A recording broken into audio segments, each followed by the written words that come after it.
Este programa é livre para todos os públicos.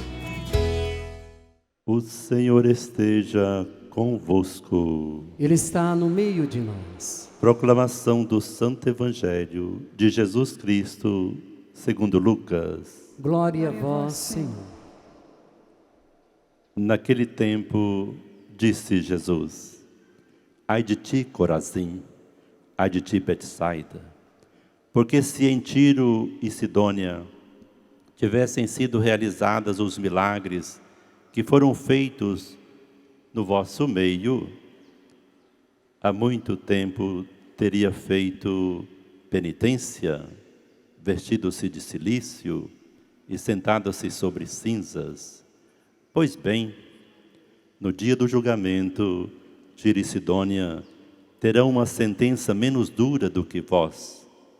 Ai de ti, Cafarnaum, serás elevada até o céu? Não, tu serás atirada no inferno. Quem vos escuta, a mim escuta, e quem vos rejeita, a mim rejeita. Mas quem me rejeita, rejeita aquele que me enviou.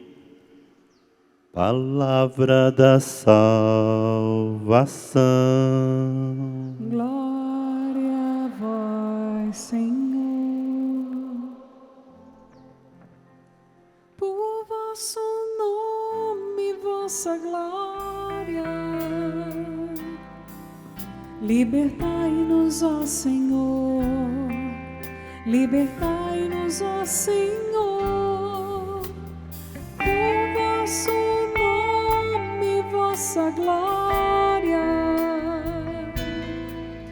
Libertai-nos, ó Senhor. Libertai-nos, ó Senhor. Quem como Deus? Que bom que estamos juntos. Quero começar com uma ótima notícia, mas impressionante. Está pronto? É melhor ficar sentado. Sabe quem está esse ano nesse acampamento? É uma ótima notícia. Aquele que era, aquele que é, aquele que virá novamente. Jesus Cristo!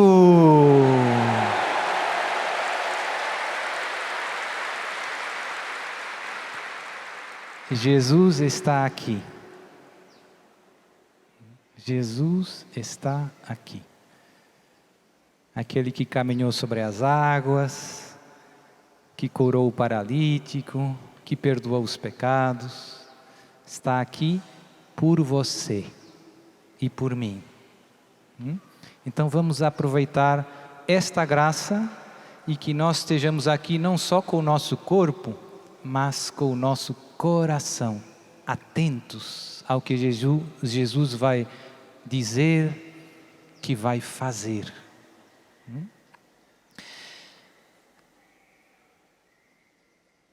A primeira leitura que escutamos hoje é um momento muito bonito, muito comovente.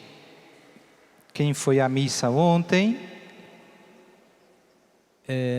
temos estado a escutar o povo que ficou exilado lá na Babilônia durante 70 anos. Depois, Deus suscitou um rei, o rei Ciro, rei da Pérsia, e permitiu que o povo regressasse à Terra Santa.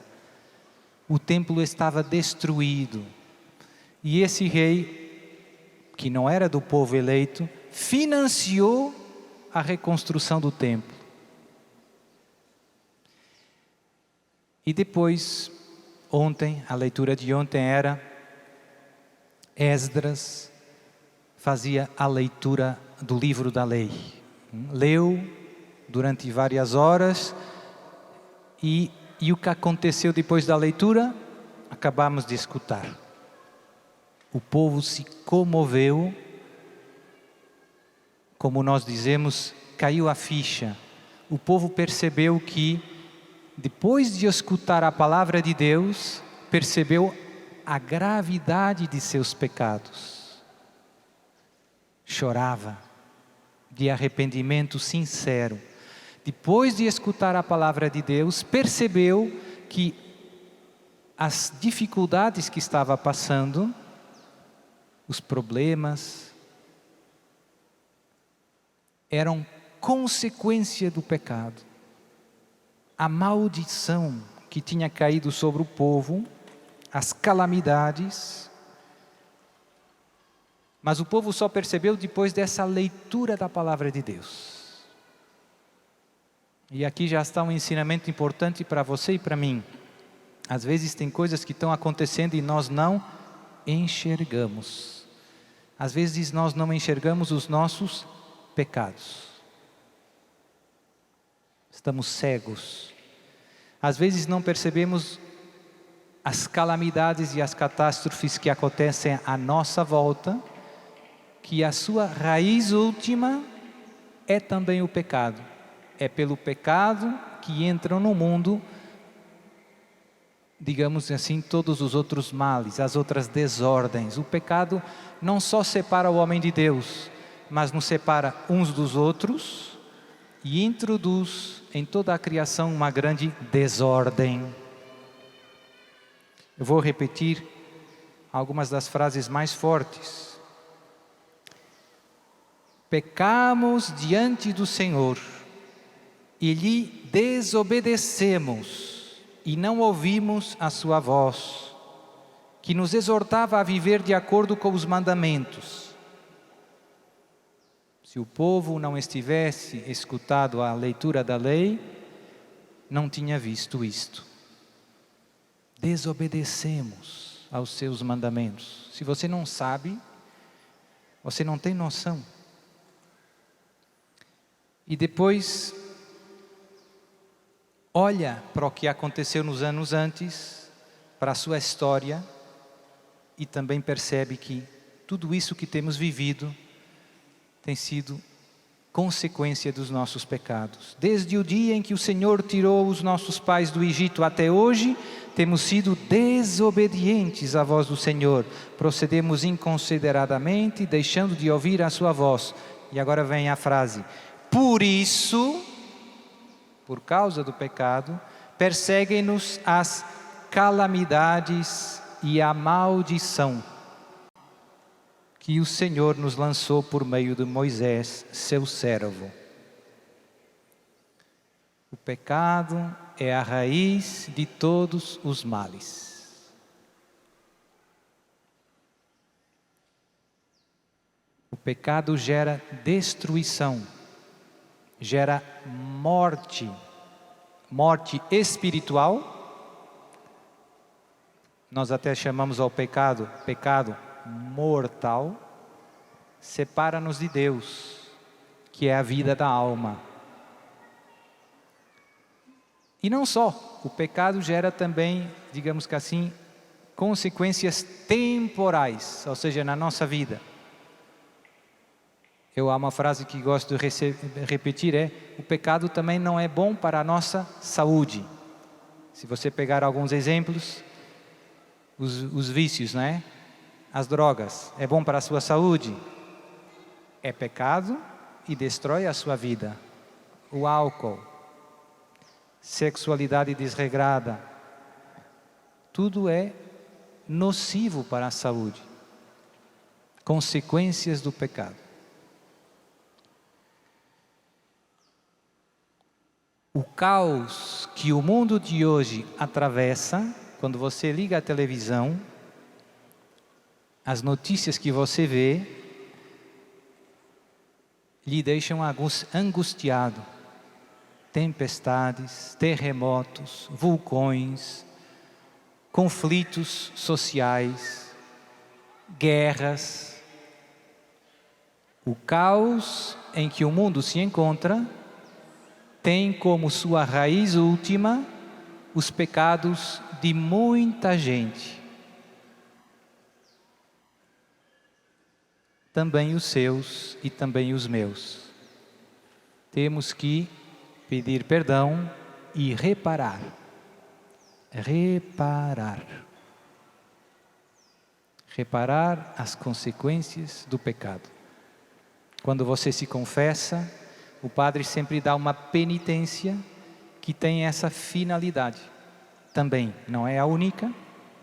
A penitência tem uma finalidade, digamos, medicinal, mas também tem esse objetivo de restaurar a desordem que o pecado introduziu na sua vida, nos seus relacionamentos, em toda a sociedade. E tem pecados que são muito graves e que infelizmente hoje, nos dias que correm, às vezes são até promovidos pelas autoridades civis com leis perversas. Leis que no fundo encorajam ao pecado. Quando uma sociedade vai, digamos que crescendo na sua maldade, não tem futuro. Não tem futuro. Agora, infelizmente, se ouve falar de que existe a possibilidade de liberalizar mais o aborto no Brasil. É um grave pecado, uma gravíssima injustiça. Se isso acontecer, o que vai acontecer? O pecado vai aumentar. E depois vêm as consequências do pecado. Vamos rezar juntos uma Ave Maria, a pedir a Nossa Senhora Aparecida que não permita que no Brasil seja permitido o aborto. Vamos pedir a Nossa Senhora Aparecida que cada vida humana seja respeitada, seja acolhida, seja amada, desde o momento da concepção até a morte natural. Ave Maria, cheia de graça, o Senhor é convosco. Bendita sois vós entre as mulheres. Bendito é o fruto do vosso ventre, Jesus. Santa Maria, Mãe de Deus, rogai por nós, pecadores, agora e na hora de nossa morte. Amém. Nossa Senhora Aparecida, rogai por nós. Vamos continuar a rezar por esta intenção, porque está muito em causa.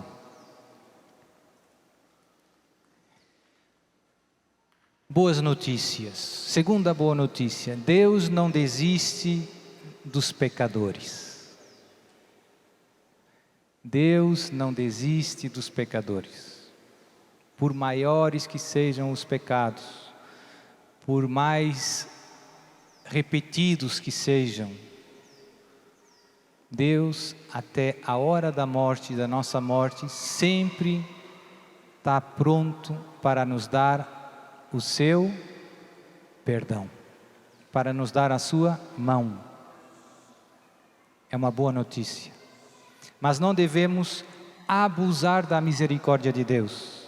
Tem gente que pensa, Deus é bom, agora vou gozar a vida tranquila, cômoda, deixa rolar, e depois, quando eu me aposentar, vou na Canção Nova, faço uma boa confissão e morro em paz e vou para o céu. Isso não é um modo cristão de pensar. Tem dois graves erros nesse modo de pensar. O primeiro é não perceber que o pecado magoa Jesus. O pecado magoa Jesus. Imagine que você pega, não sei, numa faca de cozinha e machuca alguém da sua família.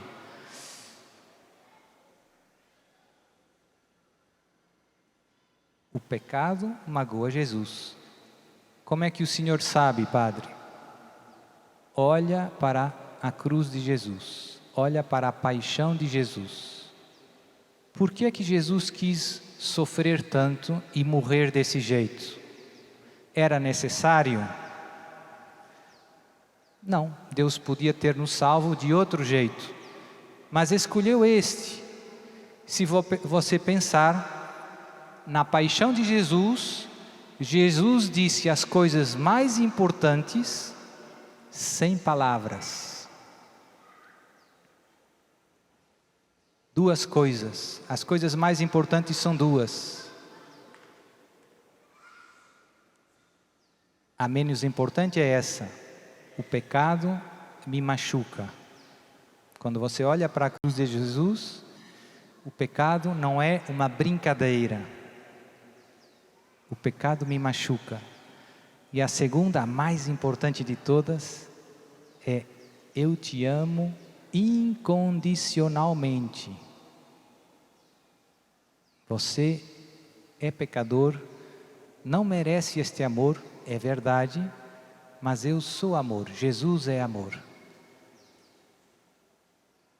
Incondicionalmente.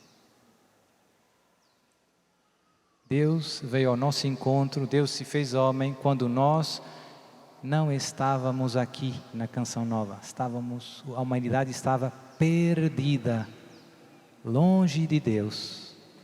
Deus manifestou o seu amor, fazendo-se homem, vindo atrás de nós, dando a vida por nós na cruz, quando nós não estávamos nem aí para Ele.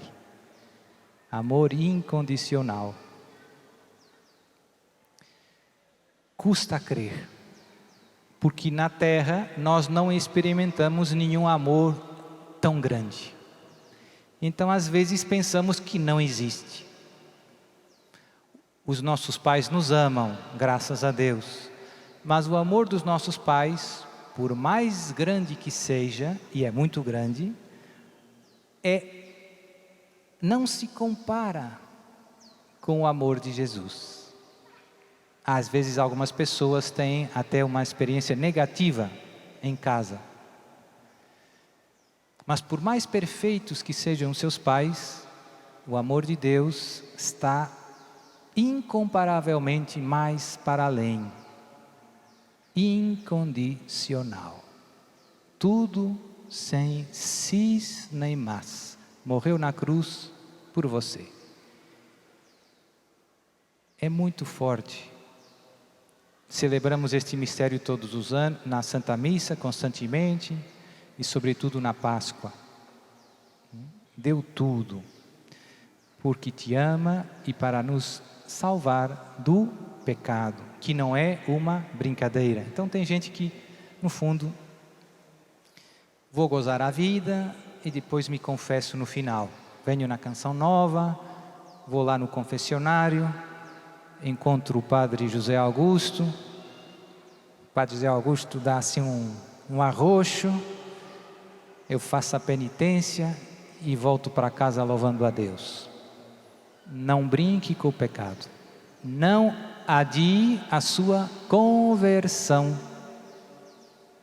Você não sabe o dia nem a hora em que Deus vai chamar você. Por isso, viver sempre na graça de Deus. Segundo erro é pensar que gozar a vida, viver no pecado, é aquilo que me vai fazer mais feliz. Muita gente cai nisso. Muita. Pensa que viver no pecado me vai fazer mais feliz. Que gozar dos prazeres da vida é aquilo que vai encher o meu coração de felicidade. É mentira. É mentira. Não vai encher o seu coração. Não vai. Não vai. E as pessoas talvez mais velhas poderiam testemunhar, né? Houve tanta gente que correu tantos anos atrás dos prazeres, das riquezas, e no final um grande vazio. Eu sempre conto as mesmas histórias, lá na Europa são mais conhecidas, mas tem um cantor lá na Europa que era muito famoso, cantor espanhol. Eu te vou dizer o nome, agora já está mais idoso, não sei se ainda vive, se chamava Julio Iglesias. Quando eu era criança, minha mainha, tinha músicas do Julio Iglesias, que era um cantor muito, encantador, bonito, e então tinha sempre, tudo aquilo que humanamente as pessoas podem sonhar. Muitas casas bonitas, uma mulher bonita, filhos. Você vê as fotos, né? Essas fotos que passam. Eita, que família linda, que canta bem, tanto sucesso, sem preocupações. Uma vez ele deu uma entrevista para uma revista e ele fez uma afirmação bem, digamos, bombástica, bem surpreendente. Foi sincero. Ele disse: "Eu sou um homem infeliz. Eu sou um homem infeliz." E você podia perguntar: como? Esse cara está doido, tem tudo. Saúde, fama, dinheiro, tudo que o mundo procura ele tem. Mas esse é o ponto, e tanta gente cai nisso. Se falta Deus, o seu coração continua vazio. Quem vive sem Deus não é feliz. O pecado pode, digamos assim, distrair por uns segundos, por uns momentos. Você tem uma certa, digamos, sensação de alegria. Eu nem digo alegria, é sensação, mas é bem temporária, né? Sem Deus, o nosso coração fica vazio. Por quê, Padre? Porque Deus nos criou para o amarmos, para Ele. E se nós não o amarmos, existe esse vazio no nosso coração. Sobretudo se não nos deixarmos amar, encher por este amor que vem do céu. Que vem do céu. Esse amor que vem do céu é o único capaz de encher plenamente o seu coração. E esse amor não é compatível com o pecado. O pecado nos impede de receber o amor de Deus. E sem o amor de Deus não é possível ser feliz nesta terra. Não é possível. Por isso, cuidado, não há disso conversão. Faça como esses irmãos, como o povo judeu. Se arrependa de seus pecados e comece de novo. Deus está sempre pronto para perdoar. No Evangelho, Jesus se lamenta da má atitude de muitas pessoas que viram os milagres que Ele fez, que ouviram as suas palavras, mas que não quiseram mudar de vida. Estranho, né?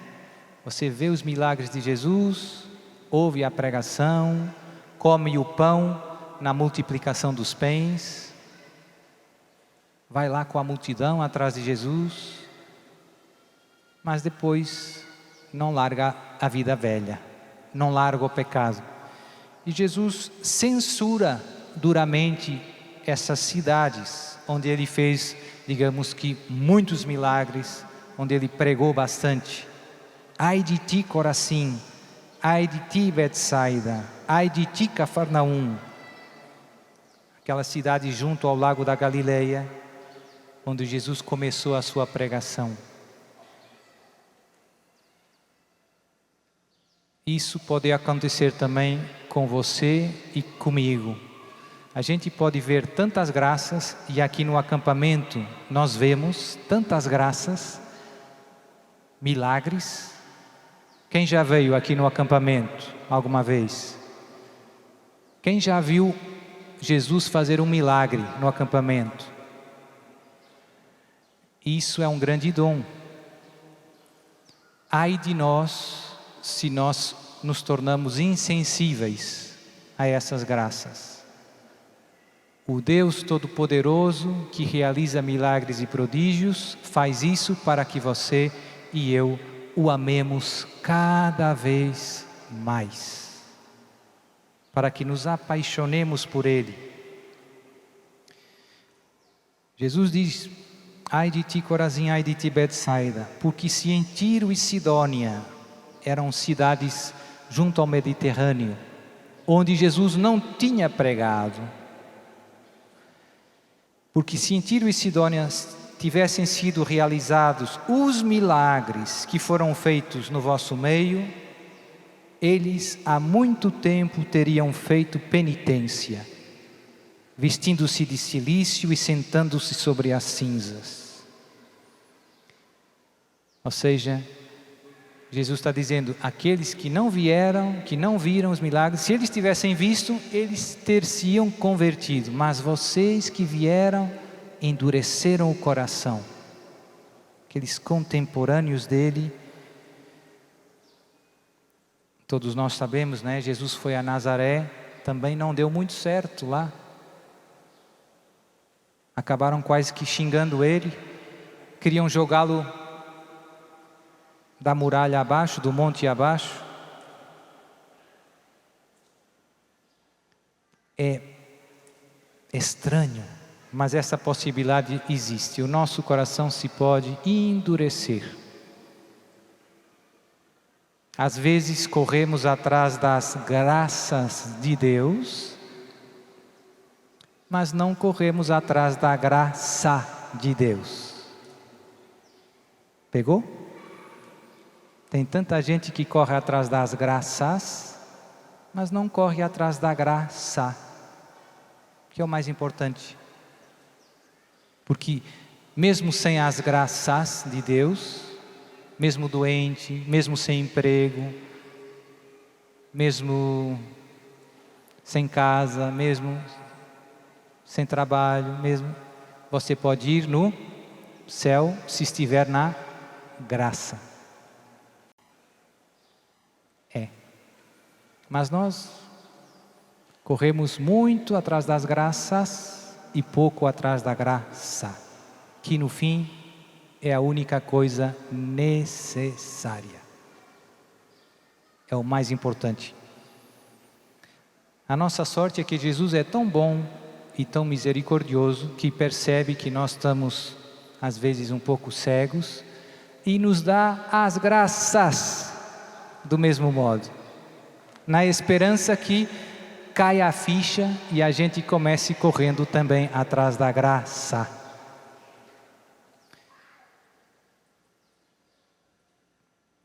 Este convite de Jesus à conversão é um convite que hoje deve ressoar no mundo também de um modo mais intenso.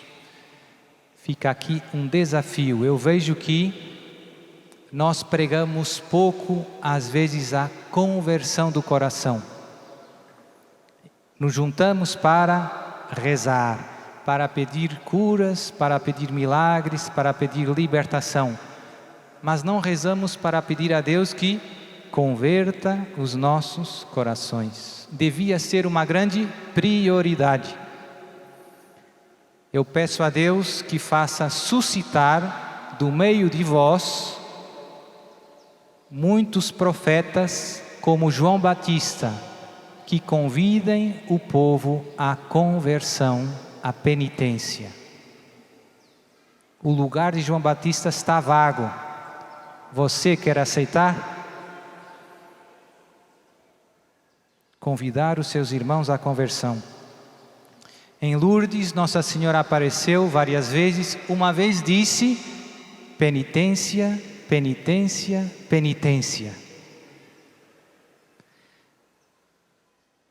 Lá na terceira parte do segredo de Fátima, um anjo grita, brada com uma voz forte: penitência, penitência, penitência.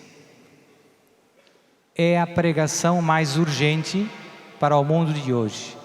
Nossa Senhora tem aparecido em todo o canto do mundo, e se nós quisermos resumir todas as suas mensagens, todas, numa palavra, eu escolheria a palavra conversão, que é, no fundo, penitência. São sinônimos.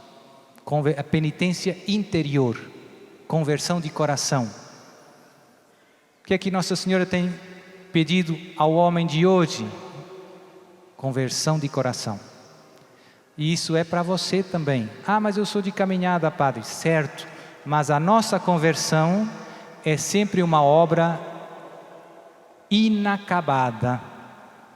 Você se está convertendo. Diga para o seu irmão do lado: meu irmão, a sua conversão ainda não terminou. Tem trabalho para você fazer. Tem uns pecados de estimação, tem uns defeitos, umas faltas de educação. Pois é, tudo isso é para arrancar com a graça de Deus. Tem que crescer nas virtudes. Pois é, a obra da nossa conversão ainda não terminou. É sempre uma obra inacabada. Uma vez, numa aparição, a Virgem Maria disse que a nossa conversão, a vossa conversão, nesse caso, termina no dia da vossa morte. Por isso eu gosto muito de brincar e dizer que estamos em obras, como uma reforma de uma casa velha. Você tem que mudar o telhado, tem que consertar as janelas, tem que pintar de novo. A sua alma está em reforma. Diga para o seu irmão: meu irmão, tem telha caindo na sua alma. A sua alma está em reforma. Vá no acampamento de cura e libertação da Canção Nova. E você vai sair renovado. Ô glória!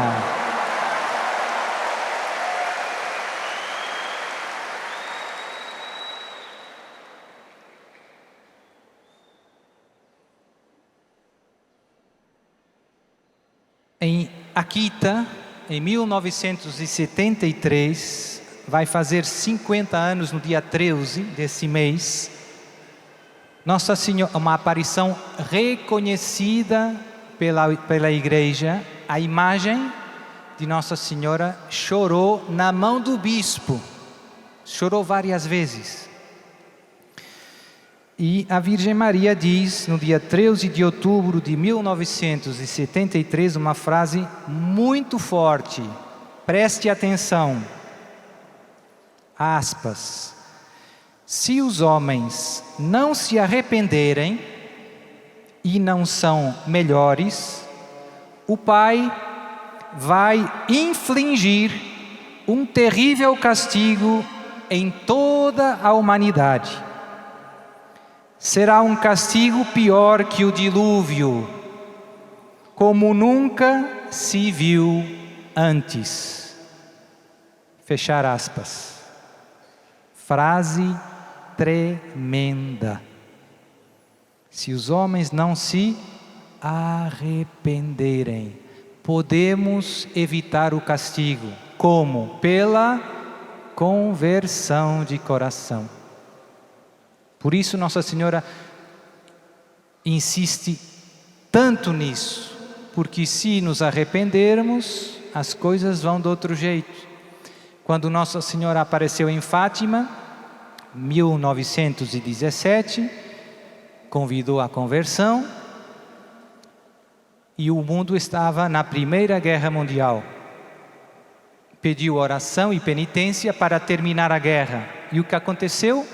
Aquelas 3 crianças começaram rezando, fazendo penitência.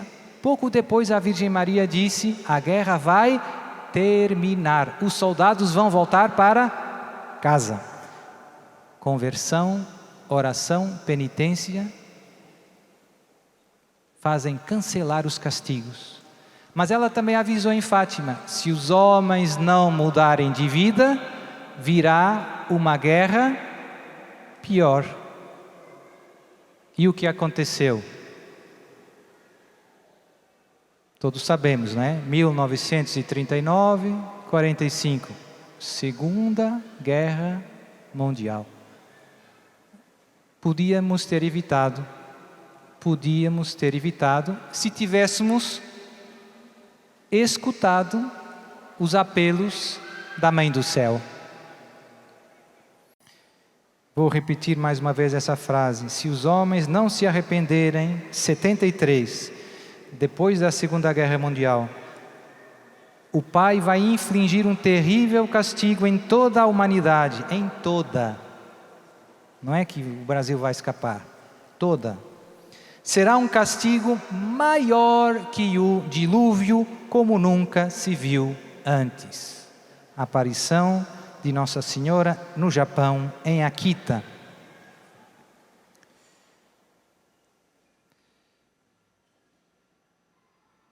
Outra frase muito bonita, desta vez a uma santa, a uma beata, Helena Aiello, italiana. No ano de 1959, diz Nossa Senhora a ela: os únicos meios válidos para travar a divina justiça são a oração e a penitência, voltando para Deus com verdadeiro arrependimento pelos pecados cometidos. Assim o castigo de Deus será serenado pela misericórdia. Muito claro, se nós rezarmos, fizermos penitência, se nos convertermos, o castigo de Deus será serenado pela misericórdia. E depois ela diz mais uma frase muito linda: a humanidade jamais encontrará paz se não voltar ao meu imaculado coração e ao coração do meu Filho Jesus. Os corações de Jesus e de Maria são o segredo da paz. E você pode perguntar: padre, mas Nossa Senhora já falou há 50 anos do tal castigo, maior que o dilúvio. Mas não tem nada. A vida continua tranquila. Você vai no supermercado, chega a casa, liga a TV, vai na escola. A vida continua como sempre, você diz. Por quê? Por que parece que não acontece nada? Por que esse silêncio, essa pausa que se prolonga? E a resposta a deu Jesus em 1981, em Espanha, numa aparição. E ele explica por que o castigo ainda não veio. Diz Jesus, aspas: é a minha mãe quem está a suster este castigo com as suas lágrimas e com as suas dores. Vou repetir, é a minha mãe que está a suster esse castigo com as suas lágrimas e as suas dores. Tudo sofre por todos os seus filhos, dando avisos, porque não quer que se condenem, mas não lhe fazem caso. Jesus se lamenta e explica que o castigo não veio graças às lágrimas da Virgem Maria. Você já ouviu falar do Terço das Lágrimas? Oração poderosa. Foi aqui no Brasil que o céu revelou. Graças à intercessão da Virgem Maria, Deus tem dado ao mundo esse tempo favorável à conversão. Mas esse tempo vai terminar, meu irmão. Por isso, mais um motivo para nós não adiarmos a nossa conversão. Você está pensando, padre, mas eu rezo, eu confesso, eu leio a Bíblia, eu sou de caminhada. Eu sei, Eu sei. Mas Deus quer que hoje você faça mais um passo na estrada da sua conversão. Você ainda não é igual a Jesus. Verdade? Você ainda não é Jesus. Se você se crê igual a Jesus, você está muito enganado. Então, olhe para Jesus, olhe para si e dê mais um passo na direção de Jesus. E esse passo implica ser mais generoso na nossa luta contra o pecado. Às vezes a gente luta, mas luta, né, sem muito empenho. É como aquelas dietas, né? Vou começar uma dieta. Padre, quer um chocolate? Quero. Amanhã começo, né? Pois amanhã chego, Padre Duarte Lara, tudo bem? Trouxe um chocolate para o senhor, obrigado. Amanhã começo, né? Ficamos sempre adiando os nossos propósitos. Hoje chegou o dia de dizer, agora chega, eu vou mudar hoje. São pecados pequenos, Padre. Não interessa. Dê mais um passo na direção de Jesus. Esses pecados pequenos tornam a sua vida menos feliz, menos cheia da graça de Deus, menos canal de graças para os outros.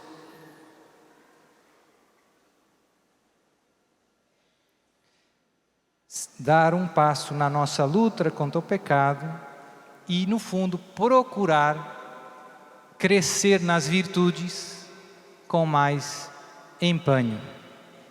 Eu quero ser paciente, mas não faço nada. Não, você tem que pedir a Deus a graça todos os dias, logo de manhã, coisa que me ajuda. Eu, quando acordo, oferecer o dia e depois pedir logo ajuda a Jesus para as nossas batalhas mais frequentes. Jesus, me ajude a ter muita paciência com as pessoas que querem tirar uma foto. E Jesus dá a graça. Eu chego lá e fico impressionado. Tiro um montão de foto e fico impressionado. Mas eu não sou capaz disso. Deus dá a graça.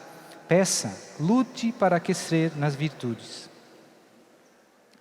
Vou terminar com uma frase de um grande santo que Deus nos deu no século XX, morreu há poucos anos, em 75. E ele dizia uma frase bem curtinha e que tem muito a ver com você e com o que eu estou dizendo. São José Maria Escrivá, um santo espanhol, sacerdote. Ele dizia: estas crises mundiais são crises de santos. Estas crises mundiais são crises de santos. A gente sempre espera que o governo faça alguma coisa, que o bispo faça alguma coisa, que o pároco faça alguma coisa. As crises mundiais são crises de santos. A solução, aquilo que está na sua mão é ser mais santo. Se você for mais santo, o Brasil vai mudar. A sua família vai mudar. A sua paróquia vai mudar. O mundo vai mudar. Diga para o seu irmão: meu irmão, você tem que ser mais santo. Deixa de ser mole. Se levante. Tome posse das armas do céu. Lute contra o pecado. Ganhe juízo. E seja santo. Para ajudar a sua família, o Brasil e o mundo. Amém.